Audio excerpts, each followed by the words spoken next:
बहुत समय पहले की बात है। आज से करीब 550 साल पहले पंजाब की धरती पर एक छोटा सा गांव था, तालबंडी, जो अब पाकिस्तान के पंजाब में पड़ता है।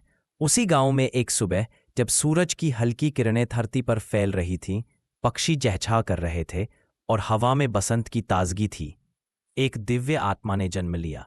यह दिन था बैसाख महीने की शुक्ल पक्ष की तृतीया तिथि और साल था 1459 ईस्वी। उस बच्चे का नाम रखा गया नानक। उनके पिता कालू जी गांव के मुखिया के लिए हिसाब किताब का काम संभालते थे। वे एक सज्जन, मेहनती और अनुशासित व्यक्ति थे, और उनकी पत्नी माता तृप्ता, वे तो मानो ममता और श्रद्धा की प्रतिमूर्ति थीं। गुरु नानक के जीवन की हर अवस्था में उनकी मां की भक्ति और स्नेह अमिट छाप छोड़ते हैं। सिख ग्रंथों में आज भी उनकी ममता का वर्णन आदर से किया जाता है। गुरु नानक देव जी का जन्म भले ही बैसाख की एक शुभ सुबह हुआ था, लेकिन उनकी जयंती आज कार्तिक महीने की पूर्णिमा को मनाई जाती है। यह परंपरा वर्षों में बनी और अब हर साल सिख समुदाय इसे गुरुपुरब के रूप में श्रद्धा, सेवा और भक्ति से मनाता है। दियों की रोशनी में, कीर्तन की गूंज में और लंगर की सेवा में। यही थे गुरु नानक देव जी, जिनकी वाणी ने अंधकार में प्रकाश फैलाया और जिनका जन्म केवल एक बालक का नहीं, बल्कि एक युग के बदलाव का आरंभ था। गुरु नानक के जन्म का वर्णन सिख ग्रंथों में बड़े विस्तार से किया गया है। जन्म के समय दाई दौलतन ने सहायता की थी। अगली सुबह ज्योतिषी हरदयाल ने दौलतन से पूछा कि बालक ने कैसी आवाज निकाली, तो उसने कहा, जैसे किसी विद्वान की सभा में हंसी गूंजी हो। हरदयाल ने बच्चे को देखने की इच्छा जताई। पहले मां ने ठंड के कारण मना किया, पर जब जोर दिया गया तो नानक को कपड़े में लपेट कर लाया गया। हरदयाल ने नजर डालते ही हाथ जोड़ दिए और कहा, यह बालक एक दिन छत्रधारी बनेगा। हिंदू मुसलमान दोनों इसकी पूजा करेंगे। इसका नाम धरती और स्वर्ग में गूंजेगा। निर्जीव भी नानक नानक पुकारेंगे। उसने कहा कि नानक को प्रकृति पर अधिकार होगा। वह समुद्र की गहराइयों से भी सुरक्षित निकल सकेगा। वह केवल एक ईश्वर को मानेगा और बाकी को उसकी रचना, यानी वह मूर्ति पूजा नहीं करेगा। 5 वर्ष की उम्र में ही नानक ने ईश्वरीय विषयों पर बातें शुरू कर दी थीं और वे अपने शब्दों का गहरा अर्थ समझते थे। लोग, चाहे हिंदू हों या मुसलमान, उन्हें श्रद्धा से पूजने लगे। जब गुरु नानक जी 7 वर्ष के हुए, उनके पिता कालू जी ने एक ज्योतिषी से शुभ मुहूर्त निकलवाया ताकि पुत्र की शिक्षा का आरंभ हो सके, जैसे उस समय हिंदू परिवारों में रिवाज था। गांव की पाठशाला बड़ी साधारण थी और फीस भी नाममात्र। कालू जी ने पत्नी से एक छोटा सा सिक्का 3 फर्दिंग के बराबर, थोड़ी सी सुपारी और चावल लिए और इन भेंटों के साथ नन्हे नानक को स्कूल मास्टर के पास ले गए। उस समय भारत में अक्षर सिखाने के लिए बच्चों को काली लकड़ी की तख्ती दी जाती थी, जिस पर सफ़ेद घोल से अक्षर लिखे जाते। बच्चे उन्हें जोर जोर से बोलकर याद करते थे।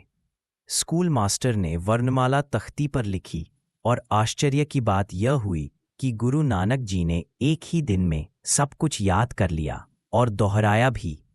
इतना ही नहीं, उन्होंने उस वर्णमाला को मात्र अक्षर नहीं माना, उन्होंने उसमें ईश्वर के गुण, भक्ति के भाव और आध्यात्मिक सच्चाइयां समाहित कर दी।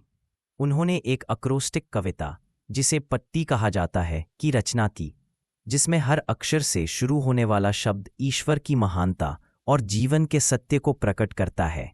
यह रही पट्टी की संपूर्ण रचना, जैसे राग आसा में बी गई है, सुंदर और स्पष्ट।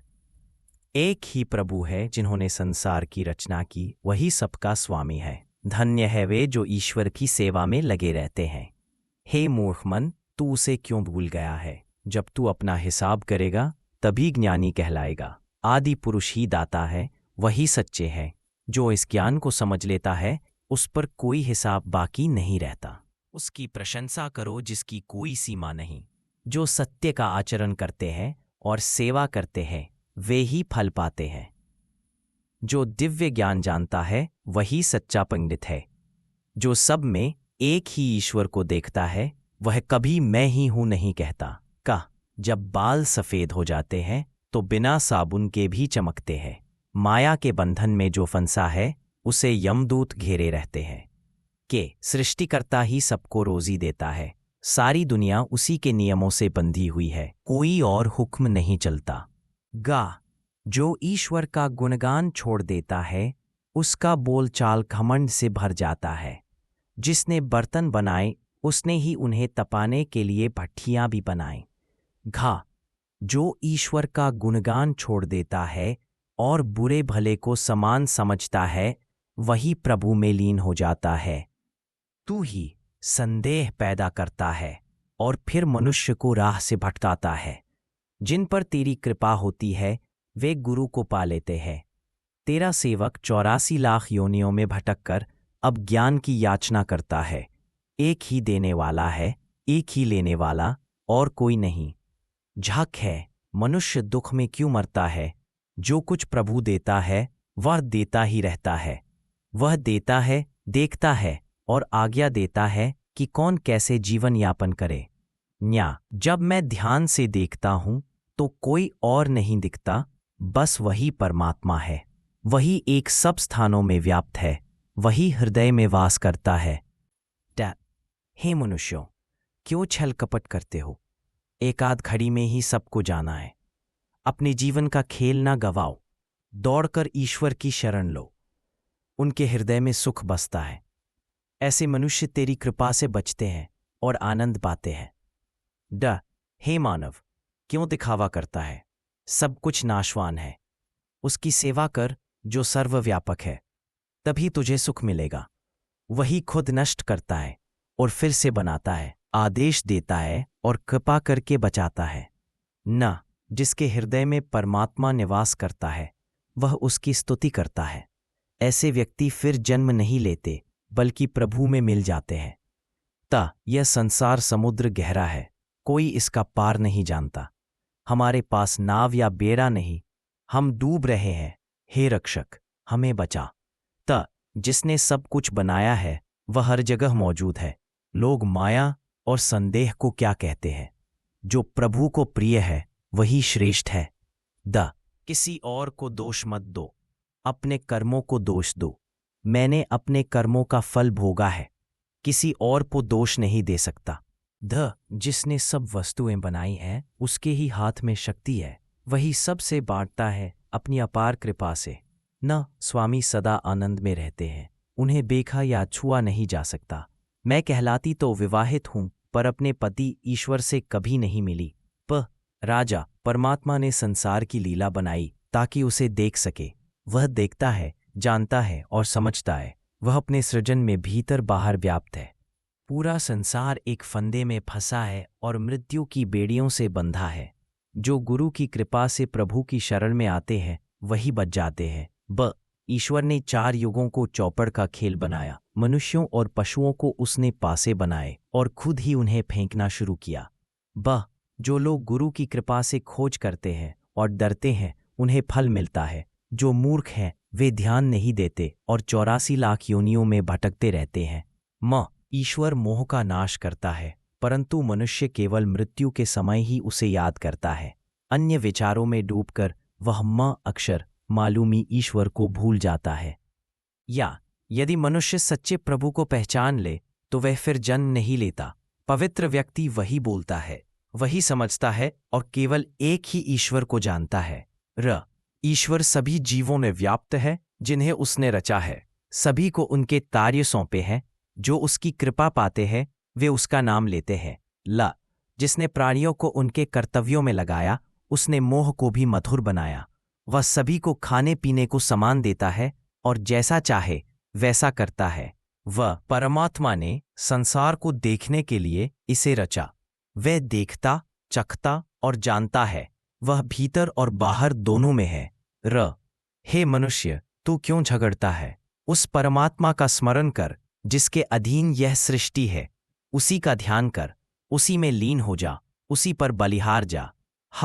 उसके सिवाय कोई दाता नहीं है जिसने जीवों की रचना की और उन्हें जीवन दिया। उसके नाम का ध्यान कर, उसी में लीन हो जा, तभी दिन रात तुझे लाभ मिलेगा। जिस परमात्मा ने संसार की रचना की वह वही करता है जो उसे करना होता है। वह स्वयं करता है और दूसरों से कराता है।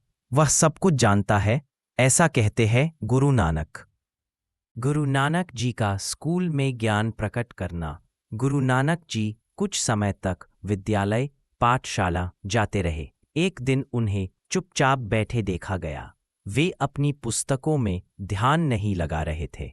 अध्यापक ने पूछा, तुम पढ़ क्यों नहीं रहे हो? गुरु नानक जी ने उत्तर दिया, क्या आप इतने ज्ञानी हैं कि मुझे सिखा सके? अध्यापक ने कहा, मैंने सब कुछ पढ़ा है। मैं वेद और शास्त्र जानता हूँ, लेखा जोखा करना जानता हूँ, खाता बही लिखना और संतुलन निकालना भी जानता हूँ। इस पर गुरु नानक जी बोले, इन सब बातों से बढ़कर मैं ईश्वरीय ज्ञान को श्रेष्ठ मानता हूँ। और उन्होंने ये पवित्र शब्द रचा। गुरु नानक जी का शब्द, सांसारिक प्रेम को जला दो, उसकी राख को पीस कर स्याही बना लो, उत्तम बुद्धि को कागज बनाओ, प्रेम को अपनी कलम बनाओ और अपने हृदय को लेखक। गुरु से पूछो और उसी की आज्ञा लिखो, ईश्वर का नाम लिखो, उसकी स्तुति लिखो, वह जिसका कोई अंत नहीं, कोई सीमा नहीं। हे गुरुवर, यही लेखा जोखा सीखो, जिससे जब कभी हिसाब लिया जाए तो वह सच्चा चिन्ह उसमें पाया जाए। वही प्राप्त होती है सच्ची महानता, शाश्वत आनंद और अनंत सुख। जिनके हृदय में सच्चा नाम है, उनके मस्तक पर वही अमित निशान होता है। यह कृपा केवल परमात्मा से ही मिलती है। यह केवल बातों से नहीं प्राप्त होता। कोई आता है, कोई जाता है, हम उन्हें बड़े बड़े नाम दे देते हैं। कुछ को भगवान ने भिक्षुक बनाया और कुछ को बड़े दरबारों में बैठाया, परंतु जब वे चले जाते हैं तब समझ आता है कि नाम के बिना सब व्यर्थ है। हे प्रभु, मैं तेरे क्रोध से बहुत डरता हूँ। मेरा शरीर क्षीण हो गया है। जिन्हें हम राजा और सम्राट कहते हैं, वे भी अंतत राख ही बन जाते हैं। गुरु नानक जी कहते हैं, जब प्राणी संसार से विदा होता है तो उसके सारे झूठे मोह विकर्षण टूट जाते हैं। इस चमत्कारिक ज्ञान को सुनकर अध्यापक चकित रह गया। उसने गुरु नानक जी को प्रणाम किया और उन्हें एक सिद्ध पुरुष संत मानकर कहा, अब आप जो चाहे वही करें। इसके पश्चात गुरु नानक जी विद्यालय छोड़कर स्वाध्याय और ध्यान में लग गए। वे लंबे समय तक एक ही स्थिति में रहते, चाहे सोते हों या जागते, और उनका संग धार्मिक साधुओं से ही है। गुरु नानक जी ने केवल भारतीय धर्मशास्त्रों का ही नहीं, बल्कि फारसी भाषा और उसमें लिखे गए मुस्लिम विद्वानों के ग्रंथों का भी अध्ययन किया। गुरु ग्रंथ साहिब में न केवल फारसी शब्द मिलते हैं, बल्कि कुछ शुद्ध फारसी में रचित पद भी सम्मिलित है।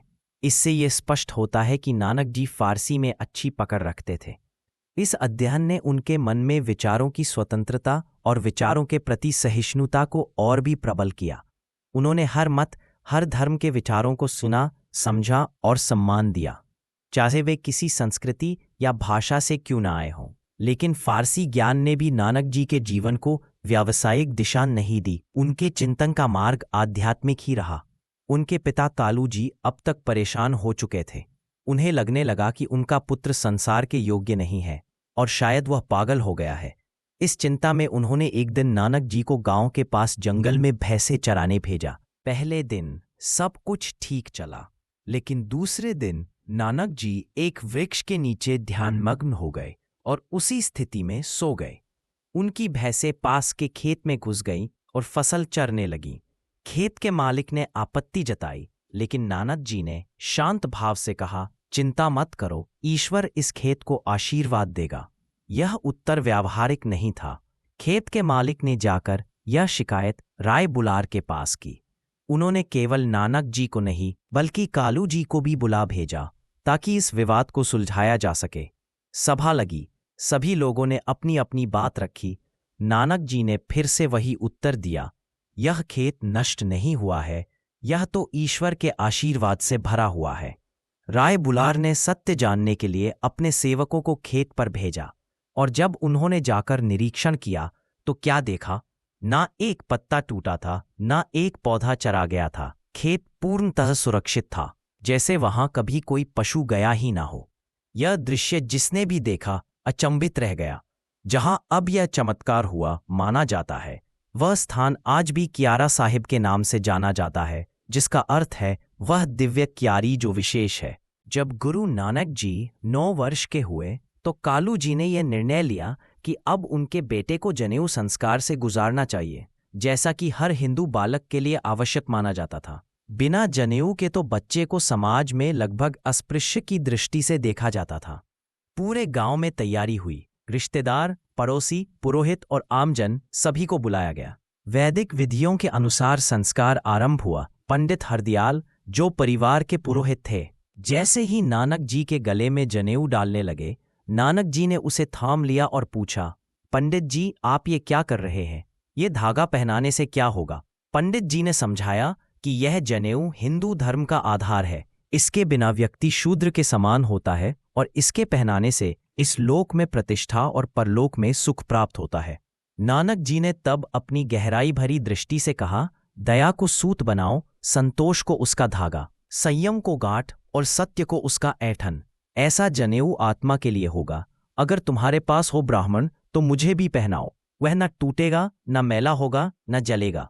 धन्य है वह मनुष्य जिसके गले में ऐस। उन्होंने देखा कि यह तो केवल एक 4 दाम का धागा है, जिसे पहनाकर ब्राह्मण स्वयं को गुरु कहता है, और जीवन के अंत में यह धागा वैसे ही गिर जाता है जैसे सारी सामाजिक मान्यताएं। पंडित क्रोधित हुआ, बोला, तू तो अभी बच्चा है। क्या हम सब मूर्ख हैं और तू ही ज्ञानी है? बिना जनेऊ के तो तू अधार्मिक कहलाएगा। नानक जी ने शांत स्वर में उत्तर दिया, लोग चोरी करें, झूठ बोलें, व्यभिचार करें, फिर ब्राह्मण एक धागा लाकर गले में डाल दे, यही तुम्हारा धर्म है। जब जनेऊ पुराना हो जाता है तो नया ले आते हो, पर आत्मा का क्या? यदि सत्य और भक्ति से बना हो तो ही कोई जनेऊ टिकता है। फिर उन्होंने कहा, ना आंखों के लिए कोई धागा है, ना हाथ पैरों के पापों के लिए, ना स्त्रियों के लिए, ना काम वासना पर नियंत्रण का कोई धागा। ब्राह्मण केवल गले में धागा बांधते हैं, बाकी जीवन बिना दिशा का होता है। सभा स्तब्ध रह गई। यह कोई साधारण बालक नहीं था, यह एक जागृत आत्मा थी जो धर्म की सच्चाई को उजागर कर रही थी। इसी बीच एक दिन जब जालंधर दोआब की राजधानी सुल्तानपुर से एक अमील राजस्व निरीक्षक जयराम नामक व्यक्ति तलवंडी आया, तब कुछ नया घटा। खेतों का निरीक्षण करते समय उसकी नज़र एक सुंदर युवती नानकी पर पड़ी जो कुएं से पानी भर रही थी। वह नानक जी की बड़ी बहन थी। राय बुलार की मदद से दोनों परिवारों में बात चली और विवाह का प्रस्ताव तय हुआ। इसके बाद नानकी जी अपने पति जयराम जी के साथ सुल्तानपुर में रहने चली गई। अब अगली कड़ी में हम देखेंगे गुरु नानक देव जी का सुल्तानपुर आगमन और वह ऐतिहासिक क्षण जब उन्होंने पहली बार संसार के भ्रमों को तोड़ने वाला संदेश दिया। नानकी जी के विवाह के बाद जल्द ही गुरु नानक जी का भी विवाह संपन्न हुआ। मनसिंह जन्म साखी के अनुसार उस समय गुरु नानक देव जी मात्र 14 वर्ष के थे। विवाह उनके माता पिता ने एक धार्मिक कर्तव्य के रूप में तय किया। दुल्हन बनी सुलक्षणी, जो कि बटाला वर्तमान गुरदासपुर जिला के निवासी मूला जी की पुत्री थी। बटाला और पलवंडी की दूरी के कारण बार बार आना जाना और बातचीत संभव नहीं थी, इसीलिए सगाई के तुरंत बाद ही विवाह संपन्न कर दिया गया। नानकी जी स्वयं विवाह में उपस्थित हुईं, परंतु उनके पति जयराम जी को अनुमति न मिल सकी। उन्होंने विनम्रता से संदेश भेजा, मैं किसी और का सेवक हूं। इस बीच गुरु नानक जी को फिर से एक बार भैंसों की देखभाल का कार्य सौंपा गया। एक दिन जब वे पशुओं को जंगल में चराने ले गए, दोपहर की गर्मी में एक वृक्ष के नीचे सो गए। रायबुला संध्या के समय वहां से गुजरे तो देखा कि सूरज की दिशा बदलने पर भी उस पेड़ की छाया नानक जी के ऊपर स्थिर थी, जबकि अन्य पेड़ों की छाया स्थान बदल चुकी थी।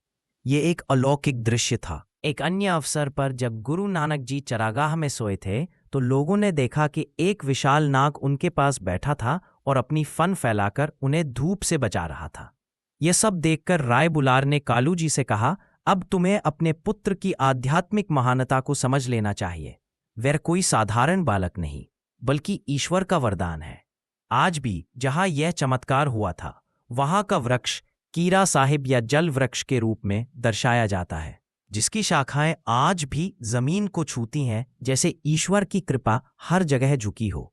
हालांकि गुरु नानक जी अब भी सांसारिक कार्यों में रुचि नहीं लेते थे। उनकी मां ने उन्हें कई बार समझाया, बेटा, लोग तुम्हें पागल कहते हैं, कुछ काम धंधा करो, कमाओ और ये निरर्थक बातें छोड़ो।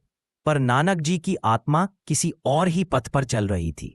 उन्होंने उत्तर में एक सुंदर वाणी रची, जो जिद में मरे वह स्वीकृत नहीं होता।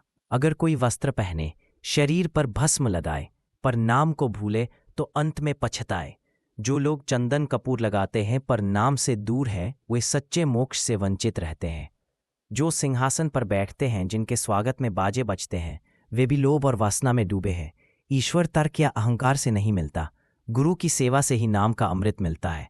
उन्होंने आगे माँ से कहा, हे माँ, अगर मुझे नाम न मिले तो मैं कैसे जीऊं? दिन रात मैं उसी का स्मरण करता हूं, वही मेरा आश्रय है। नानक कहता है, जो नाम में रंगा है वही सच्चा मान पाता है। अगली कड़ी में हम देखेंगे सुल्तानपुर में गुरु नानक जी का आगमन, उनके बहनोई जयराम जी के साथ उनके जीवन की नई दिशा और वह ऐतिहासिक क्षण जब उन्होंने पहली बार ईश्वर से सीधा संवाद किया। गुरु नानक देव जी के व्यवहार से समस्त परिवार चिंतित था। पिता कालू मेहता ने कई बार समझाने का प्रयास किया, माँ ने प्रेम पूर्वक मार्ग पर लाने की चेष्टा की, लेकिन नानक जी का मन सांसारिक कार्यों में नहीं रमता था।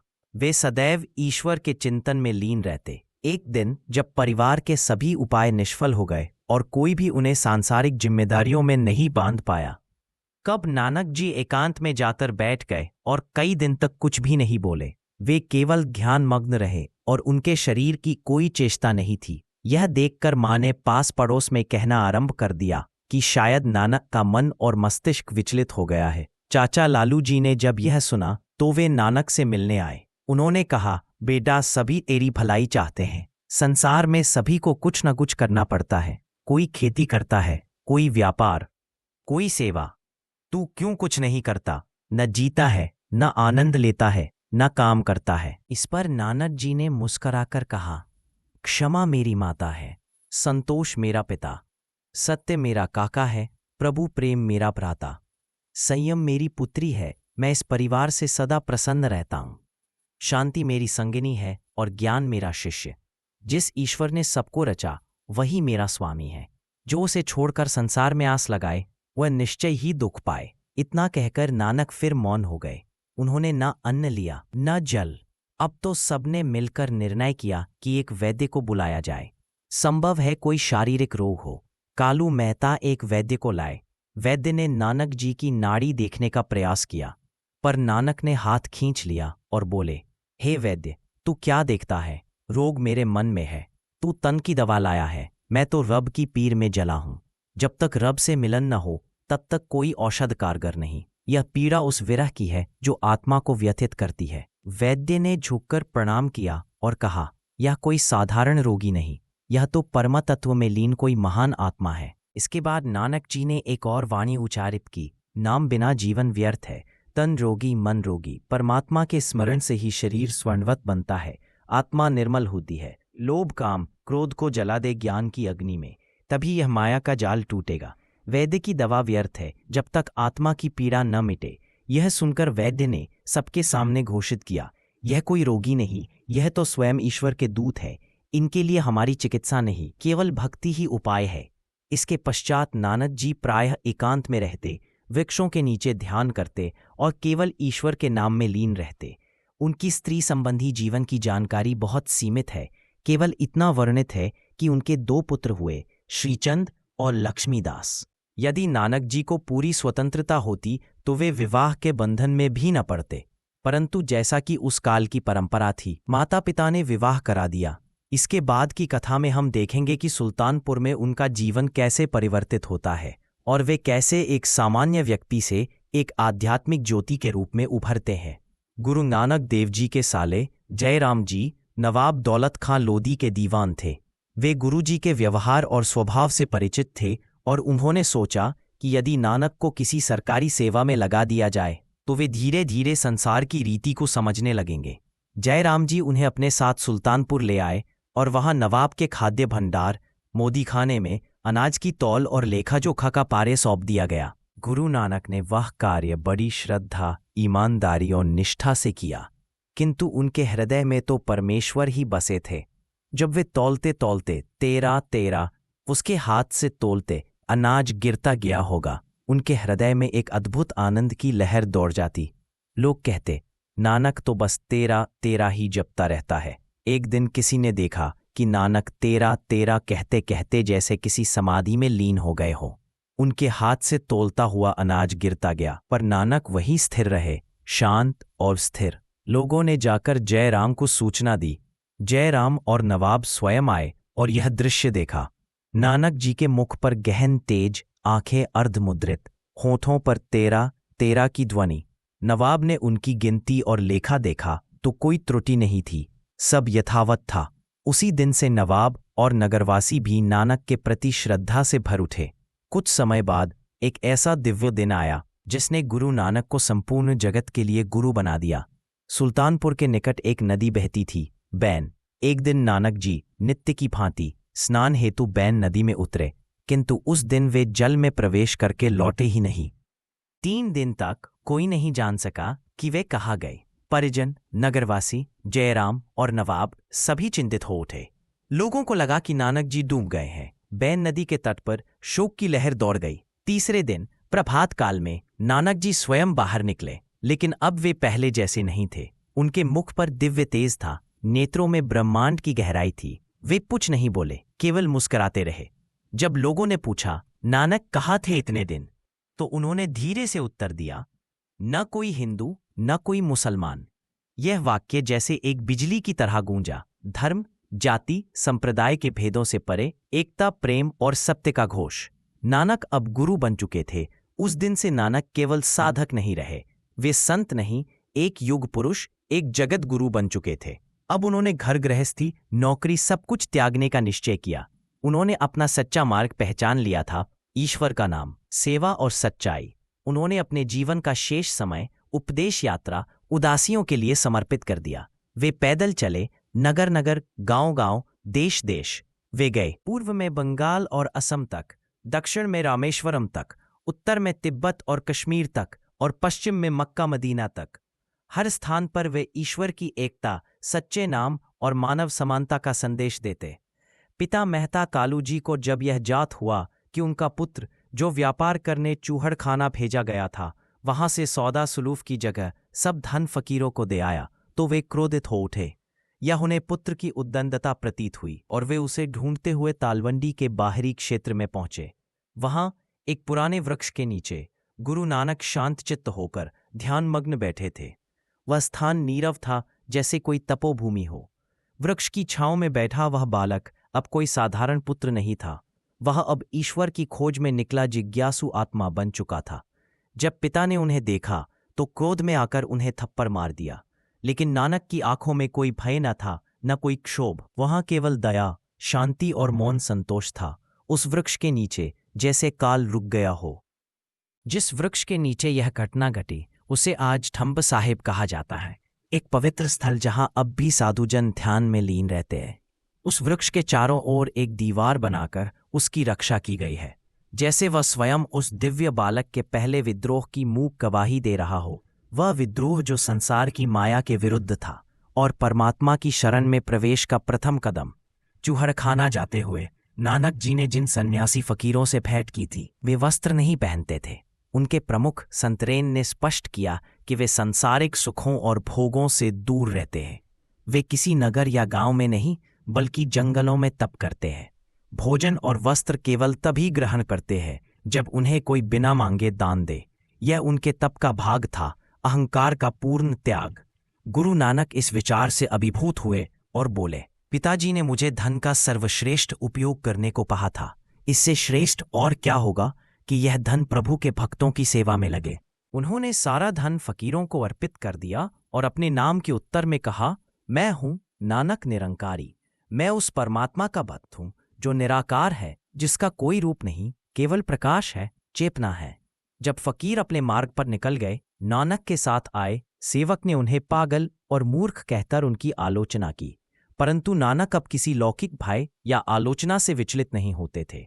उनका अंतर्मन एक जलती अग्नि में तप रहा था, जैसे कोई आत्मा स्वयं को शुद्ध करने की प्रक्रिया में हो। उन्हीं क्षणों की तीव्र भावनाओं को उन्होंने शब्द के रूप में व्यक्त किया था। मेरी आत्मा जल रही है जैसे अग्नि में लकड़ी, मेरे हृदय को जैसे कैंची काट रही हो। हे प्रभु, थोड़ी सी दया कर, मुझे इस भवसागर में डूबने से बचा ले।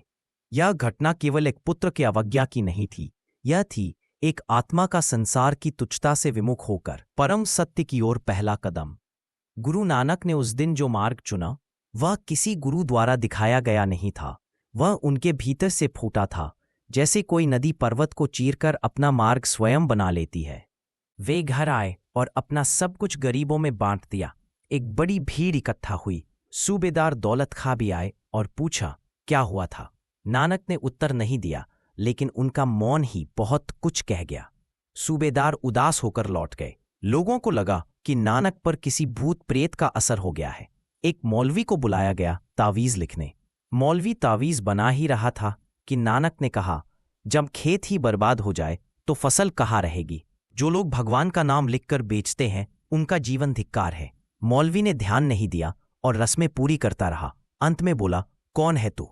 तभी नानक के मुख से यह उत्तर आया, कोई कहता है कि नानक पर भूत सवार है, कोई कहता है वह जिन है, और कोई कहता है वह इंसान है। लोगों ने निष्कर्ष निकाला, नानक पागल हो गए हैं। लेकिन तभी नानक ने मर्दाना से रबाब बजाने को कहा और आगे गाया, सरल स्वभाव नानक अब प्रभु पर पागल हो गया है और अब किसी और को नहीं जानता। जो प्रभु से डरता है और सिवा उसके किसी को नहीं पहचानता, वही कहलाता है पागल। जो सिर्फ परमेश्वर की आज्ञा मानता है, असली बुद्धिमान वही है। गुरु नानक देव जी थोड़े समय तक कुछ साधु संतों के साथ रहे, फिर अपने साथी भाई मर्दाना के साथ वे सैयदपुर, आज का एमनाबाद जिला गुजरावाला पंजाब पहुंचे। वहां उन्होंने एक साधारण बढ़ाई लालो के घर शरण ली। जब भोजन तैयार हुआ तो लालो ने गुरुजी से निवेदन किया कि वे उसे धार्मिक मर्यादा पवित्र रेखाओं के भीतर बैठकर ग्रहण करें। गुरुजी ने उत्तर दिया, पूरा पृथ्वी ही मेरे लिए पवित्र है और जो सच्चाई से प्रेम करता है वही पवित्र है, इसलिए अपने मन से संदेह हटा दो।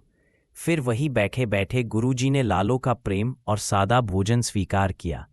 2 दिन बाद गुरुजी ने आगे बढ़ने की इच्छा जताई, पर लालो ने उन्हें कुछ दिन और रुकने का अनुरोध किया। गुरुजी मान गए, लेकिन जल्द ही समाज के लोगों की आलोचना का सामना करने लगे। एक खत्री होकर शूद्र के घर क्यों ठहर रहे हो? ऐसी बातें होने लगी। करीब 2 हफ्ते बाद वहां के प्रमुख अधिकारी मलिक भागो, जो एक पठान का प्रतिनिधि था, ने एक बड़ा भोज आयोजित किया। उसने सभी जातियों, ब्राह्मण, क्षत्रिय, वैश्य, शूद्र को आमंत्रित किया। एक ब्राह्मण गुरुजी के पास आया और बोला, चारों वर्ण आमंत्रित हैं, आपको भी आना चाहिए। गुरुजी ने उत्तर दिया, मैं किसी भी जाति से नहीं हूं, फिर मुझे क्यों बुलाया गया है? ब्राह्मण बोला, इसीलिए लोग आपको नास्तिक कहते हैं। अगर आप नहीं आए तो मलिक भागो नाराज हो जाएगा। गुरुजी ने फिर भी जाने से मना कर दिया। ब्राह्मण चला गया और भोज हुआ, लेकिन गुरु नानक उसमें शामिल नहीं हुए। जब मलिक भागो को यह जात हुआ कि गुरु नानक ने उसके भोज में हिस्सा नहीं लिया, तो उसने उन्हें बुलवाया। मलिक भागो ने गुरुजी से पूछा, तुमने मेरे भोज में आने से इनकार क्यों किया? गुरुजी ने शांति से उत्तर दिया, मैं एक फकीर हूं, मुझे स्वादिष्ट भोजन की कोई लालसा नहीं है, लेकिन यदि आपको मेरे खाने से कोई संतोष मिलेगा तो मैं उसे अस्वीकार नहीं करूंगा। मलिक भागो फिर भी संतुष्ट नहीं हुआ। उसने गुरुजी पर आरोप लगाया, तुम एक खत्री होकर एक नीची जाति के व्यक्ति लालो के घर जाकर खाते हो, लेकिन मेरे भोज को ठुकराते हो। इस पर गुरुजी ने एक अनूठा उत्तर देने का निर्णय लिया। उन्होंने कहा, ठीक है, तुम अपनी रोटी लाओ और मैं लालो से भी रोटी मंगवाता हूं। जब दोनों रोटियां लाई गई तो गुरुजी ने दाएं हाथ में लालो की सादी रोटी ली और बाएं हाथ में मलिक भागो की घी तेल वाली रोटी ली। गुरुजी ने दोनों रोटियों को दबाया। लालो की रोटी से दूध टपका, मलिक भागो की रोटी से खून निकला। गुरुजी ने कहा, लालो की रोटी सच्ची मेहनत और ईमानदारी से कमाई गई है, इसीलिए उसमें दूध है, और मलिक भागो की रोटी अन्याय, रिश्वत और शोषण से प्राप्त की गई है, इसीलिए उसमें खून है। गुरुजी ने बिना किसी झिझक के लालो की रोटी को ही स्वीकार किया। इसके बाद गुरु नानक देव जी और भाई मर्दाना एक एकांत जंगल की ओर बढ़े। वे कहीं भी किसी गांव में नहीं रुके, ना ही किसी नदी के किनारे ठहरे।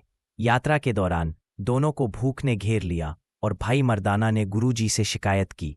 गुरुजी ने मर्दाना से कहा, तुम सीधे आगे बढ़ो और उस गांव में प्रवेश करो जहां उप्पल खत्री रहते हैं। तुम बस उनके घरों के दरवाजों पर खड़े रहना, चुपचाप कुछ मत कहना। गुरुजी ने आगे कहा, हिंदू और मुसलमान दोनों आएंगे, तुम्हें सम्मान देंगे तुम्हें न केवल भोजन देंगे बल्कि कालीन लाकर तुम्हारे पांवों के नीचे बिछाएंगे। मर्दाना ने वही किया जैसा गुरुजी ने निर्देश दिया था। परिणाम यह हुआ कि लोग श्रद्धा से उसके पास आए, भोजन दिया और कालीन बिछाए ताकि वह सम्मान से खड़ा रह सके। इस प्रकार भूख की परीक्षा में गुरुजी की कृपा से समाधान मिल गया। इस प्रसंग से शिक्षा: गुरु की आज्ञा पर विश्वास ही सबसे बड़ी शक्ति है। मौन और समर्पण से भी बहुत कुछ पाया जा सकता है। जब मन सच्चे भाव से जुड़ा हो तो संसार भी सहायता को आगे आता है। इसके बाद भाई मर्दाना को एक अन्य गांव में जाने का आदेश मिला। वहां भी उसे पहले की तरह बहुत सम्मान मिला। गांव के लोग आए, उसके पैरों में गिर पड़े, उसे धन, कपड़े और बहुमूल्य भेंटें दी। मर्दाना ने इन सभी चीजों को गांठों में बांधा और गुरु नानक देव जी के पास ले गया। गुरुजी ने जैसे ही उन्हें देखा हंस पड़े और पूछा, मर्दाना, ये क्या लाए हो? मर्दाना ने उत्तर दिया, गांव वालों ने मुझे बहुत सारा धन और वस्त्र भेंट किए। मैंने सोचा इन्हें अपने गुरु के पास ले चलो। गुरुजी ने कहा, ये न तो तुम्हारे हैं और न मेरे। मर्दाना ने पूछा, तो फिर इनका क्या करूं? गुरुजी ने आदेश दिया, इन्हें फेंक दो। मर्दाना ने आज्ञा का पालन किया और वस्त्र और धन फेंक दिए। गुरुजी ने मर्दाना को बताया, दुनियावी लोगों पर चढ़ावे, भेंटें का बहुत बुरा प्रभाव पड़ता है।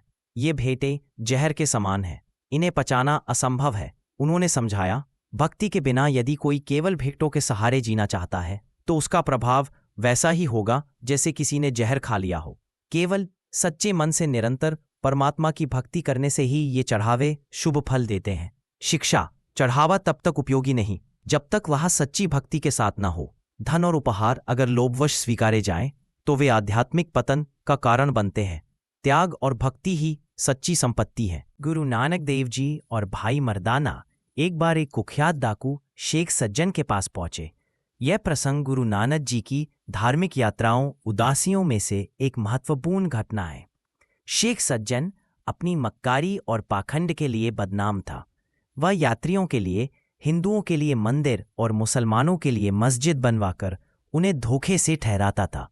वह दिखावे में अतिथि सेवा करता, परंतु रात को उन्हें सोने भेजने के बहाने से एक कुएं में फेंक देता जिससे वे मर जाते।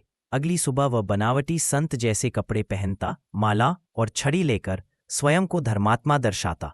जब गुरु नानक देव जी वहां पहुंचे, शेख सज्जन ने उनकी आध्यात्मिक आभा को गलत समझा और सोचा कि ये कोई धनवान यात्री है, बड़ा लाभ मिलेगा। उसने हमेशा की तरह आतिथ्य दिखाया और रात को उन्हें सोने को कहा। गुरु जी ने उससे कहा, पहले मुझे ईश्वर की एक वाणी शब्द गाने की अनुमति दो। शेख सज्जन ने अनुमति दी। तब गुरु जी ने यह शब्द भजन गाया। पितल ऊपर से चमकता है पर घिसो तो असली काला रंग बिकता है। नकली सिक्का चांदी जैसा लगता है पर परखने पर बिखर जाता है। ऐसे ही पाखंडी लोग ऊपर से भक्त दिखते हैं लेकिन भीतर से लोभी, निर्दयी और अधर्मी होते हैं। जब शेख सज्जन ने यह भजन सुना तो उसे अपने पापों का बोध हुआ।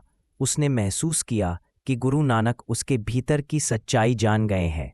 वह गुरु जी के चरणों में गिर पड़ा, माफी मांगी और सच्चाई के मार्ग पर चलने का संकल्प लिया।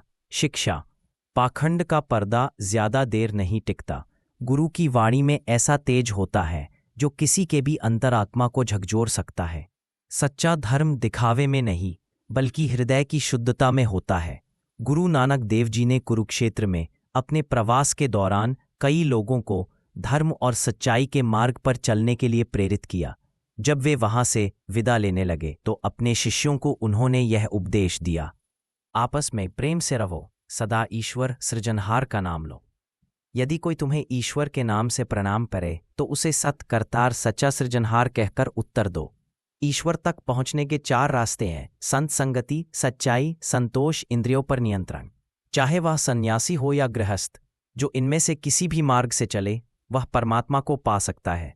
इसके बाद गुरु नानक देव जी हरिद्वार पहुंचे, एक प्रसिद्ध तीर्थ स्थान जहां चारों दिशाओं से भारी भीड़ पाप धोने हेतु एकत्र होती थी। तीर्थ स्नान की आलोचना। उन्होंने देखा कि लोग केवल शरीर की सफाई कर रहे हैं परंतु मन का विकार ज्यों का त्यों बना हुआ है। न एकाग्रता न भक्ति, केवल औपचारिक स्नान हो रहा था। जब लोग पूर्व दिशा की ओर जल अर्पण कर रहे थे, गुरुजी ने पश्चिम दिशा की ओर जल फेंकना प्रारंभ किया। लोग चकित होकर पूछने लगे, यह क्या कर रहे हो? क्या तुम हिंदू हो या मुसलमान? अगर मुसलमान हो तो यहाँ क्यों आए? अगर हिंदू हो तो पश्चिम की ओर जल क्यों फेंकते हो? उन्होंने प्रश्न किया, तुम पूर्व की ओर जल क्यों फेंकते हो? श्रोताओं ने उत्तर दिया, हम अपने पूर्वजों को तर्पण देते हैं जिससे वे संतुष्ट हों और हमें पुण्य मिले। गुरुजी ने मुस्कुराकर कहा, मैं तो पश्चिम में अपने खेतों को सींच रहा हूं। अगर तुम्हारा जल स्वर्ग में पहुंच सकता है तो मेरा जल पंजाब में क्यों नहीं पहुंच सकता? शिक्षा। गुरुजी ने इस लीला के माध्यम से समझाया, सच्ची भक्ति केवल परंपराओं के पालन से नहीं बल्कि हृदय की भावना और सच्चे कर्मों से होती है। पाखंड और अंधविश्वास से आत्मा की मुक्ति नहीं हो सकती। जब तक मन निर्मल नहीं होगा तब तक कोई भी तीर्थ यात्रा या पूजा पाठ फलदायक नहीं हो सकती। गुरुजी ने रसोई से आग मांगी। ब्राह्मण ने कहा, तुमने भोजन को अशुद्ध कर दिया। गुरुजी का उत्तर, कुटिलता, क्रूरता, निंदा और क्रोध यही असली अपवित्रताएं है।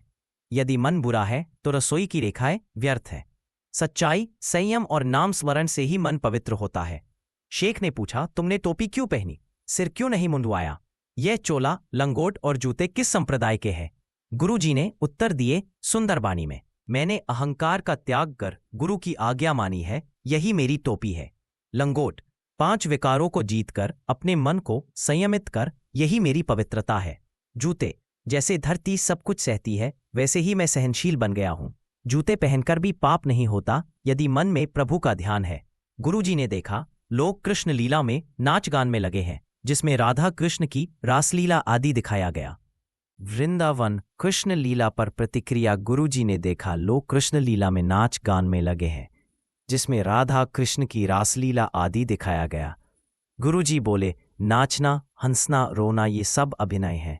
लोग धर्म को तमाशा बना बैठे हैं, लेकिन जिसके हृदय में प्रेम और भय, श्रद्धा है वही सच्चा भक्त है। निष्कर्ष। गुरु नानक देव जी ने किसी एक धर्म की निंदा नहीं की बल्कि सभी पाखंडों और बाहरी आडंबरों का खंडन किया। उनका संदेश सार्वभौमिक, सत्य और प्रेममय है। नाम जपो, कीरत करो, वंड छको।